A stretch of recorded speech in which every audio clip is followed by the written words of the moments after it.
కి స్వాగతం. ముందుగా ముఖ్యాంశాలు. డిసెంబర్ 28న తిరుపతిని బాలాజీ డివిజన్ గా ప్రకటించాలని కోరుతూ నిర్వహించే ర్యాలీని యువత, విద్యార్థులు, స్థానికులు పాల్గొని జయప్రదం చేయండి. పిలుపునిచ్చిన బాలాజీ డివిజన్ సాధన సమితి సభ్యులు. వైకుంఠ ఏకాదశి రోజు స్థానికులకు ప్రత్యేక ప్రవేశ దర్శనం ఇవ్వాలి. టీటీడీ పరిపాలన భవనం దగ్గర ధర్నా నిర్వహించిన కేంద్ర మాజీ మంత్రి, కాంగ్రెస్ పార్టీ సీనియర్ నాయకులు చింతామోహన్. తిరుపతి భూదేవి కాంప్లెక్స్ వద్ద లాఠీ చార్జ్ అంటూ వైరల్ వీడియో పూర్తిగా ఫేక్ న్యూస్. లాఠీ చార్జ్ జరగలేదు, తప్పుడు ప్రచారం నమ్మవద్దు. లాఠీ చార్జ్ అంటూ భయాందోళన సృష్టించిన వారిపై కఠిన చర్యలు. వైరల్ వీడియోపై తిరుపతి జిల్లా పోలీసుల హెచ్చరిక. వార్తల్లోని వివరాలు. ఈ నెల 26న రాష్ట్ర ముఖ్యమంత్రి నారా చంద్రబాబు నాయుడు పర్యటన నేపథ్యంలో అన్ని ఏర్పాట్లు పక్కాగా ఉండాలని, అందరూ అప్రమత్తంగా విధులు నిర్వహించాలని incharge joint collector commissioner Maurya అధికారులను ఆదేశించారు.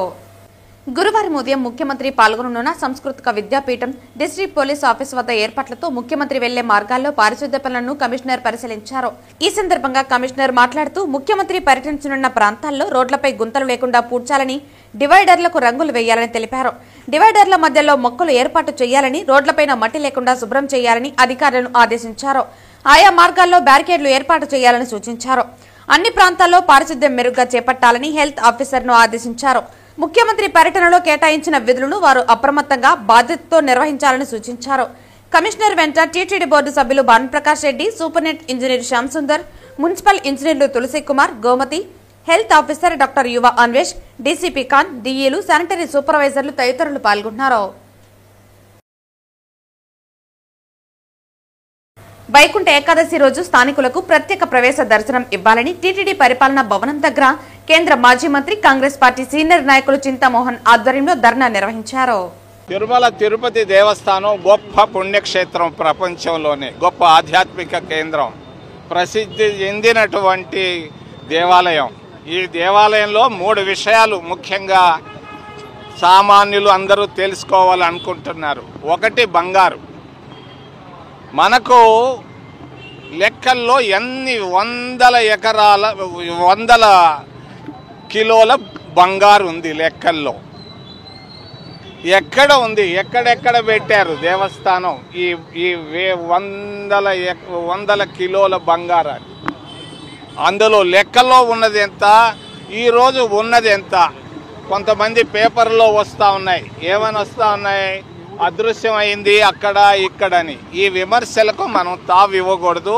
పారదర్శకంగా ఎంత బంగారు మనకుంది, ఎక్కడ ఉంది, దీనిపైన వెంటనే 7 రోజుల్లో క్లారిటీ ఇవ్వాలని నేను టీటీడీ యాజమాన్యాన్ని కోరుతున్నాను. రెండవది భూములు, టీటీడీ భూములు. టీటీడీకి భూములు ఉన్నాయి. పర్యావరణాన్ని మనం కాపాడుకోవాల్సిన అవసరం ఉంది. పచ్చగా ఉంది తిరుమల, తిరుపతి. మరి ఈ పర్యావరణాన్ని కాపాడుకోవాల్సిన బాధ్యత అందరిపైన ఉంది. ఇందిరాగాంధీ తీసుకొచ్చినటువంటి ఫారెస్ట్ యాక్ట్ వల్ల ఈరోజు పర్యావరణాన్ని కాపాడుకోగలుగుతున్నాం. కానీ భూముల్ని కార్పొరేట్లకు ఇవ్వడాన్ని కాంగ్రెస్ పార్టీ ఖండిస్తూ ఉంది. 1 సెంటు భూమి కూడా కార్పొరేట్లకు ఇచ్చేదానికి లేదు. టీటీడీ భూములు తిరుపతిలో, తిరుమలలో కానీ ఎక్కడ ఇచ్చేదానికి లేదు. మనకి ఎన్ని వందల ఎకరాల భూములు ఉన్నాయి. ఈ భూముల్ని ఎవరికి ఇప్పటిదాకా ఇచ్చారు? మా భవిష్యత్తులో ఎవరికి ఇవ్వబోతున్నారు? ఎందుకు ఒక సంస్థకి మీరు ఈ మధ్యలో కొన్ని ఎకరాల భూమి ఇచ్చారు? దీనిపైన క్లారిటీ అవసరం. నేను టీటీడీ ఈఓని నేను డిమాండ్ చేస్తున్నాను. వారం లోపల మీరు ఈ భూములు ఎందుకు ఇచ్చారు, ఏ అవసరంతో ఇచ్చారు, దీనిపైన క్లారిటీ అవసరం. మూడోది దర్శనాలు. దర్శనాలు అనేవి మరి కార్పొరేట్లకే దర్శనాలు జరుగుతున్నాయి. నేను గమనిస్తూ ఉన్నాను. దీన్ని ఖండిస్తున్నాం. సామాన్యులకు పెద్దపీట అంటేనే కార్పొరేట్లకు పెద్దపీట వేస్తున్నారు. మరి ప్రత్యేక ప్రవేశ దర్శనాన్ని కాంగ్రెస్ పార్టీ తీసుకొని వచ్చింది. 3 రోజు మేమిచ్చాం. ఆ విధంగా స్థానికులందరికీ వచ్చిన వాళ్ళకి దర్శనాన్ని ప్రత్యేకంగా ఏర్పాటు చేయాలని మేము డిమాండ్ చేస్తూ, మీరు ఇస్తున్నటువంటి వివిఐపి బ్రేకులు పారదర్శకత అవసరం. ఏ పార్టీకి ఇస్తున్నారు, ఏ కార్పొరేట్లకు ఇస్తున్నారు, ఏ కారణంతో ఇస్తున్నారు? వేల మందికి ప్రతిరోజు ఇస్తున్నారు, కొన్ని 2 రాజకీయ పార్టీలకు సంబంధించిన వాళ్ళకి. మరి దీనిపైన కూడా పారదర్శకత అవసరం. మీరు ఈరోజు ఇంత డబ్బు వచ్చింది, 4,95,00,000 వచ్చిందని నిన్న చెప్పారు. మరి వివిఐపి దర్శనాల్లో కూడా క్లారిటీ ఇవ్వండి. ఇగో ఈ పార్టీ వాళ్ళకి ఇన్ని ఇచ్చాం, మరి ఇంత కార్పొరేట్ సంస్థలకు ఇది ఇచ్చామన్న క్లారిటీ ఇవ్వాలని మేము డిమాండ్ చేస్తూ ఏదైనా. తిరుపతి భూదేవి కాంప్లెక్స్ వద్ద భక్తులపై పోలీసులు లాఠీ చార్జ్ జరిగిందని సోషల్ మీడియాలో వైరల్ అవుతున్న వీడియో మరియు ప్రచారం పూర్తిగా అవాస్తవమని, తప్పుడు సమాచారమని తిరుపతి జిల్లా ఎస్పీ సుబ్బరాయుడు స్పష్టం చేశారు. లాఠీ చార్జ్ జరిగిందనే ప్రచారంలో ఏమాత్రం నిజం లేదని, భక్తులను భయాందోళనకు గురిచేసే ఉద్దేశంతో తప్పుడు వీడియోలు, తప్పుడు కథనాలు ప్రచారం చేయడం అత్యంత బాధ్యతారాహిత్య చర్య అని ఎస్పీ పేర్కొన్నారు. 1000 మెంబర్స్ వరకు అక్కడ గుంపుగూడి టోకన్స్ కోసం వెయిట్ చేయడంతో అక్కడున్న విజిలెన్స్ అండ్ పోలీస్ విభాగము వారిని గైడ్ చేయడానికి, కంట్రోల్ చేయడానికి ప్రయత్నించారు. ఈలోగా further local police force support కూడా తీసుకోవడం జరిగింది. ఇందులో భాగంగా కొంత భక్తుల్ని సముదాయించడం, పంపడం జరుగుతుంది. అక్కడ పోలీసు వారు కానీ విజిలెన్స్ వారు కానీ కంట్రోల్ చేయడానికి ప్రయత్నిస్తున్నారు, కంట్రోల్ చేస్తున్నారు. మీరు పబ్లిక్ అడ్రస్ సిస్టమ్ అనేది కదా, but electronic and media, social media వారు అక్కడ తొక్కిసలాట జరిగింది, అక్కడ లాఠీచార్జ్ జరిగింది అని కొన్ని వదంతులు వ్యాపింపజేశారు. అదంతా కూడా అబద్ధం.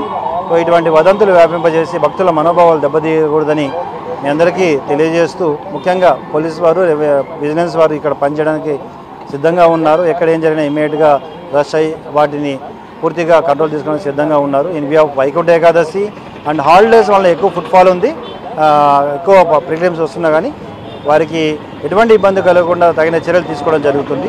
మీడియా వారు, సోషల్ మీడియా వారు సహకరించాలి. ఖచ్చితంగా we're ready to serve the public or pilgrims. But అట్లని చెప్పి అనవసరమైన విషయాల్ని, భక్తుల మనోభావాలు దెబ్బతీసే విధంగా, భయభ్రాంతులకు గురి చేసే విధంగా మీరు స్ప్రెడ్ చేస్తే వాటిపై చట్ట ప్రకారం చర్య తీసుకోవడం జరుగుతుంది.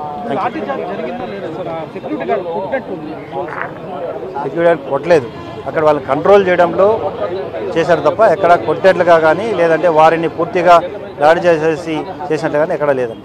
ఈరోజు వారాంతపు సెలవుల్లో భాగంగా అధిక సంఖ్యలో భక్తులు భూదేవి కాంప్లెక్స్లో ఉన్నటువంటి ఎస్ఎస్డి కౌంటర్ దగ్గర రావడం, అక్కడ ఉన్నటువంటి విజిలెన్స్ అండ్ సెక్యూరిటీ సిబ్బంది వాళ్ళందరికీ టికెట్స్, టోకెన్స్ దొరికే విధంగా బందోబస్తులన్నీ ఏర్పాటు చేసుకోవడం జరిగింది. ఈ సందర్భంలో ఎస్ఎస్డి టోకెన్స్ అయిపోయిన సందర్భంలో వాళ్ళకి డీడీ టోకెన్స్ దొరుకుతాయనే తాపత్రయంతో దివ్య దర్శనం సంబంధించినటువంటి కౌంటర్స్ దగ్గర పెద్ద సంఖ్యలో చేరేదానికి ప్రయత్నం చేయడం అనేటటువంటి జరిగింది.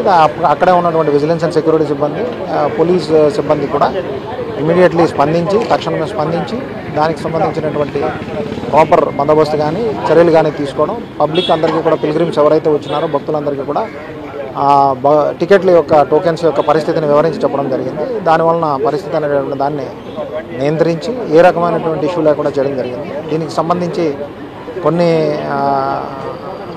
మీడియా దీనిలో కానీ ఫోరమ్స్లో కానీ లాఠీ చార్జ్ జరిగినట్లు లేకపోతే తొక్కిసలాట జరిగినట్లు పేర్కొనడం జరిగింది. ఇది వాస్తవం కాదు. భక్తులందరికీ కూడా ఈ సందర్భంగా మరొకసారి విన్నపం ఏంటంటే అటు టీటీడీ విజిలెన్స్ సెక్యూరిటీ సిబ్బందితో కానీ టీటీడీ సిబ్బందితో కానీ సహకరించాలని, అలాగే పోలీసు వారు కానీ టీటీడీ విజిలెన్స్ అండ్ సెక్యూరిటీ ఇచ్చినటువంటి సూచనలు పాటిస్తూ తిరుమలలో ఉండేటటువంటి దర్శనాల్లో భాగంగా ఎన్ని దర్శనాలు అవుతాయి, ఎంతమందికి అవుతుంది అనే దాని మీద ఇక్కడ టోకెన్స్ ఇవ్వడం జరుగుతుంది. కాబట్టి అవి సహకరిస్తూ టీటీడీ విజిలెన్స్ అండ్ సెక్యూరిటీ ఇచ్చినటువంటి సూచనలు, పోలీసు వారు ఇచ్చినటువంటి సూచనలను తప్పకుండా పాటించాలని, భక్తులందరూ సహకరించాలని మరొకసారి అప్పీల్ చేయడం అనేటువంటిది జరుగుతుంది. ఓం నమో వెంకటేశ్వర.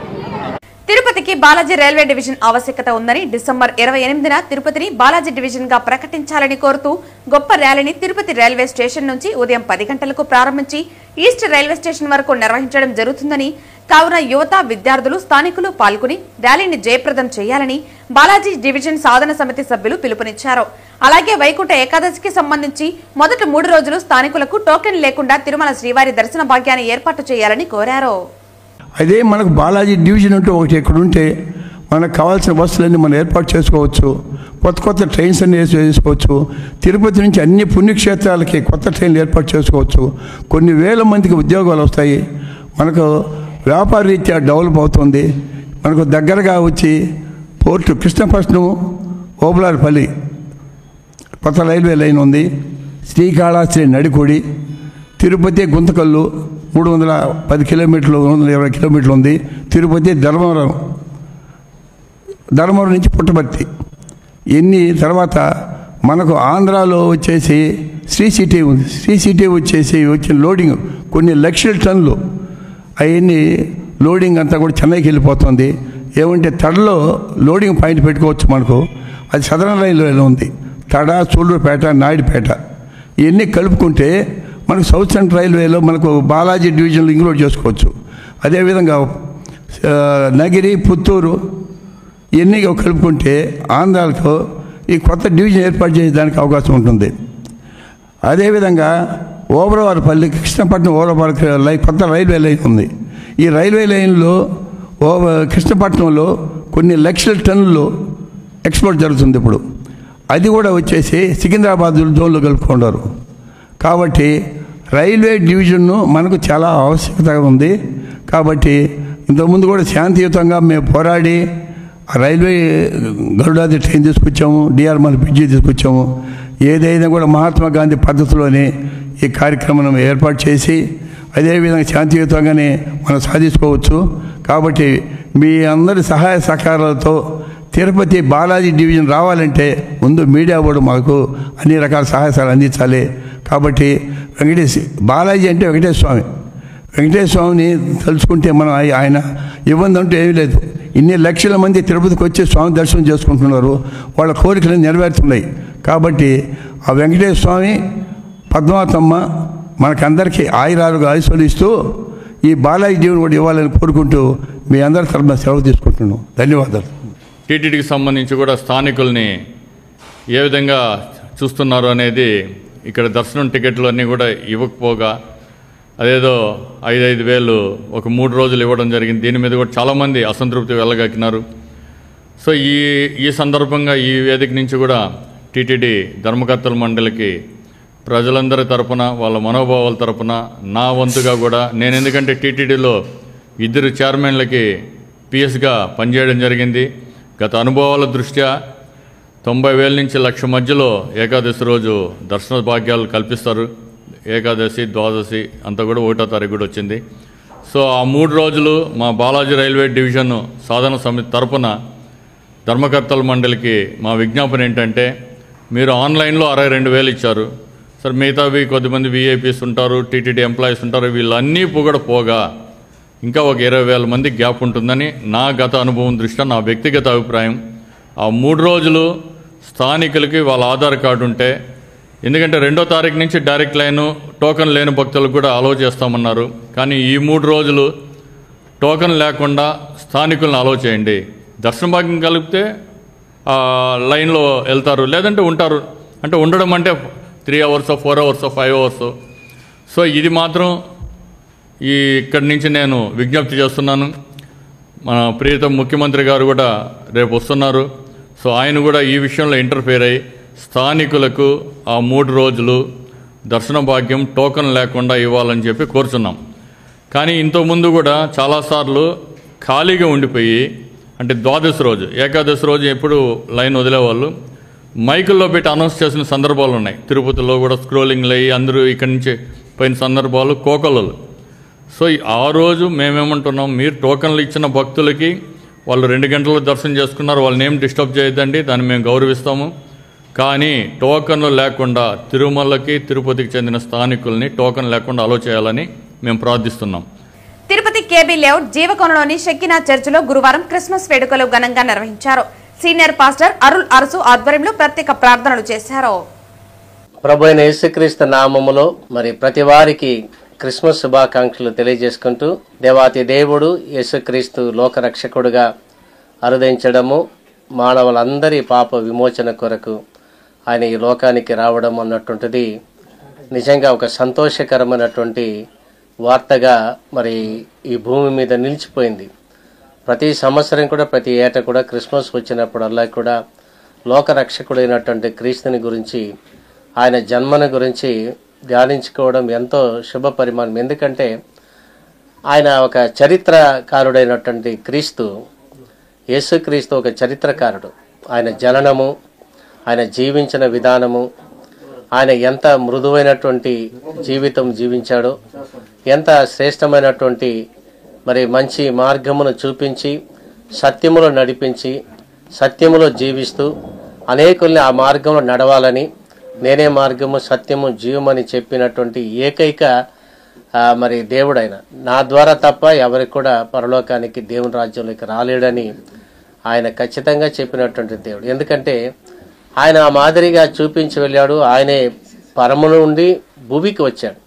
ఆయన ఎక్కడి నుండి భూమి నుండి వచ్చినవాడు కాదు. ఆయన పరము నుండి భూమికి వచ్చి ఒక కన్యక గర్భములో పరిశుద్ధమైనటువంటి జీవితంలో ఆయన జీవించినటువంటి వాడై క్రీస్తు లోకరక్షకుడుగా రావడము అది మహా సంతోషకరమైనటువంటి శుభవార్తం. ఎందుకు ఆయన రావాల్సి వచ్చిందంటే మానవులందరి పాప విమోచన కొరకు ఆయన రక్షకుడుగా జన్మించాడు. కాబట్టి ఆయన రక్షణ ఇవ్వడానికే వచ్చాడు. పాపులను వెదకి రక్షించడానికి యేసుక్రీస్తు లోకానికి వచ్చాడన్నటువంటి మాట నమ్మదగినది. కాబట్టి ఆ మాటను బట్టి మరి ప్రజలందరికీ రక్షణ భాగ్యాన్ని ప్రభు అనుగ్రహించడానికి వచ్చాడు. ఈ శుభ సందర్భంగా తిరుపతి పట్టణ ప్రజలకు మరి క్రైస్తవ సమాజానికి అందరికీ కూడా క్రిస్మస్ శుభాకాంక్షలు తెలియజేసుకుంటూ ఉన్నా. మాజీ ప్రధాని స్వర్గీయ అటల్ బిహారీ వాజ్పేయి 101వ జయంతిని పురస్కరించుకుని గురువారం చిత్తూరు బీజేపీ సెంట్రల్ మండల అధ్యక్షుడు షణ్ముగం ఆధ్వర్యంలో చిత్తూరు జిల్లా కేంద్రమైన చిత్తూరు గాంధీ కూడలి వద్ద పేద ప్రజలకు దుప్పట్లు పంచిపెట్టారు. ఈ కార్యక్రమంలో బీజేపీ జిల్లా అధ్యక్షుడు జగదీశ్వర నాయుడు తదితరులు పాల్గొన్నారు. మహానేత శ్రీ అటల్ బిహారీ వాజ్పేయి గారి శతజయంతి ఉత్సవాల ముగింపు సందర్భంగా వారి జన్మదినోత్సవాన్ని భారతీయ జనతా పార్టీ సెంట్రల్ మండల అధ్యక్షుడు షణ్ముగం గారి ఆధ్వర్యంలో ఘనంగా నిర్వహించడం జరుగుతున్నది. ఈ సందర్భంగా సేవా కార్యక్రమాల ద్వారా పేదలకు దుప్పట్లు పంపించే కార్యక్రమాన్ని కూడా ఈ రోజు చేపడుతున్నాం. అదేవిధంగా ఇంతకు మునిపి ఏదైతే రాష్ట్ర పార్టీ పిలుపు ఇచ్చిందో ఆ పిలుపు మేరకు ప్రతి జిల్లా కేంద్రంలో వాజ్పేయి గారి విగ్రహాన్ని ఏర్పాటు చేయాలనే ఉద్దేశంతో గంగినేని చెరువు కట్ట దగ్గర ఇందాకే భూమి పూజ చేసి రావడం జరిగింది. త్వరలోనే జనవరి మొదటి వారంలో విగ్రహ ప్రతిష్టాపన కార్యక్రమాన్ని కూడా 3 పార్టీల కూటమి నేతలను పిలిచి భారీ స్థాయిలో ఆ మహా నాయకుడి విగ్రహాన్ని కూడా మనం ఆవిష్కరించుకోవడం జరిగింది. ఈరోజు సహజంగా రాజకీయాల్లో అందరూ అనేక పార్టీల్లో రాజకీయ నాయకులు ఉంటారు. కానీ శ్రీ అటల్ బిహారీ వాజ్పేయి గారు రాజనీతిజ్ఞులు. ఎందుకంటే వారు అజాత శత్రువు. స్వపక్షంలోనే కాదు విపక్షంలో కూడా వారిని వ్యతిరేకించే వాళ్ళు గాని వారిని విమర్శించే వాళ్ళు గాని ఈ భారతదేశంలో లేదు. ఆనాడు మొట్టమొదటిసారిగా శ్రీ వాజ్పేయి గారు పార్లమెంట్ లో అడుగుపెట్టి పార్లమెంటు ఎంపీగా ప్రసంగించే సమయంలో ఆనాటి ప్రధాని నెహ్రూ గారే ఒకనాటికి భారతదేశ ప్రధానిగా నువ్వు ఖచ్చితంగా ఈ దేశాన్ని పరిపాలిస్తావని చెప్పి ఆనాడే వారు గుర్తించి చెప్పడం జరిగింది.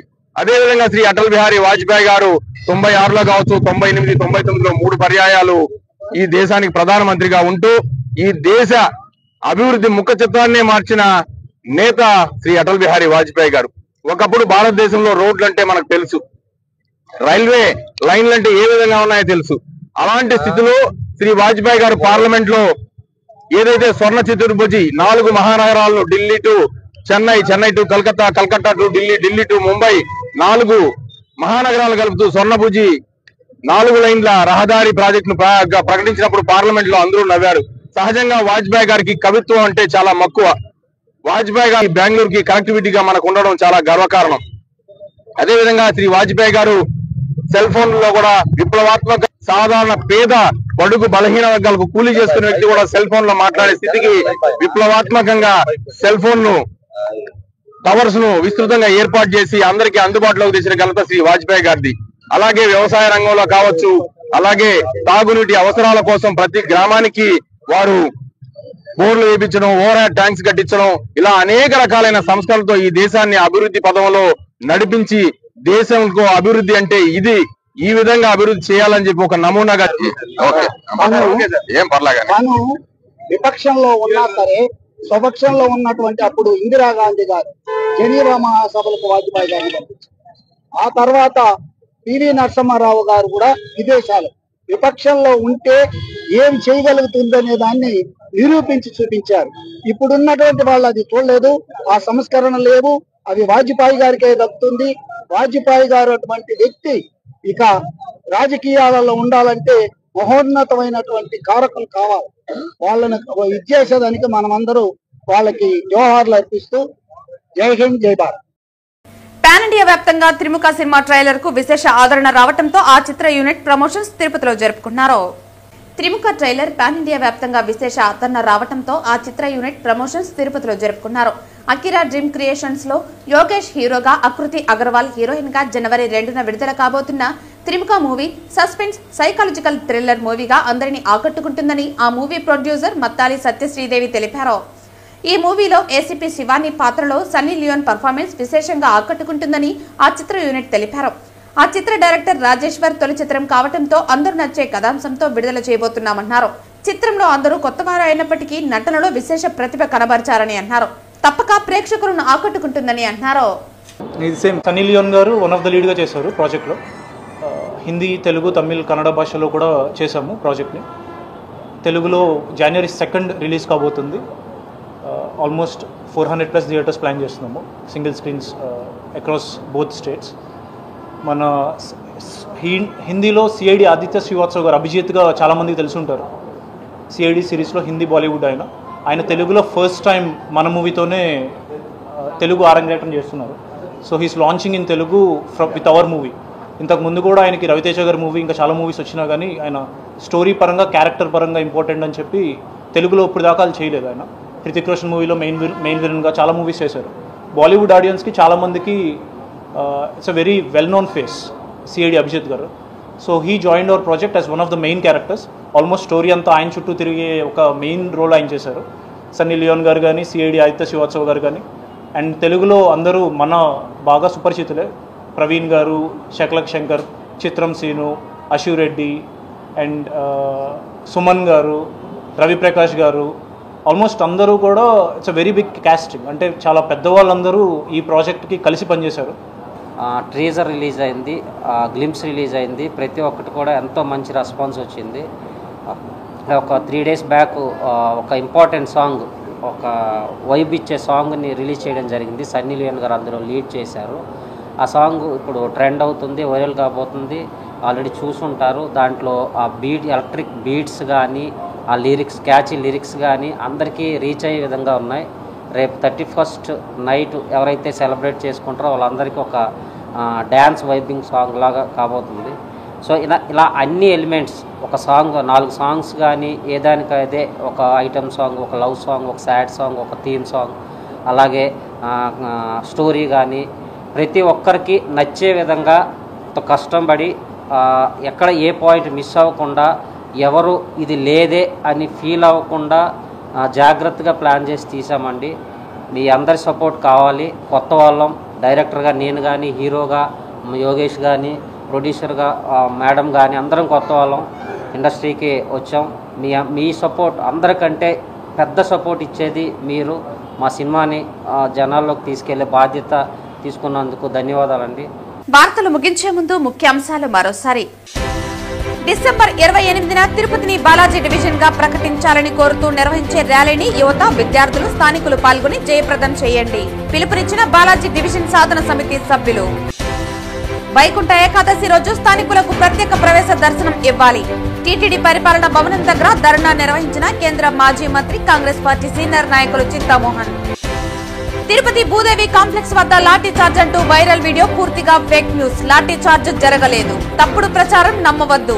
లాఠీ చార్జ్ అంటూ భయాందోళన సృష్టించిన వారిపై కఠిన చర్యలు. వైరల్ వీడియోపై తిరుపతి జిల్లా పోలీసుల హెచ్చరిక. ఈ వార్తలు ఇంతటితో సమాప్తం. తిరిగి వార్తల్లో మళ్ళీ కలుద్దాం. అంతవరకు సెలవు. నమస్కారం.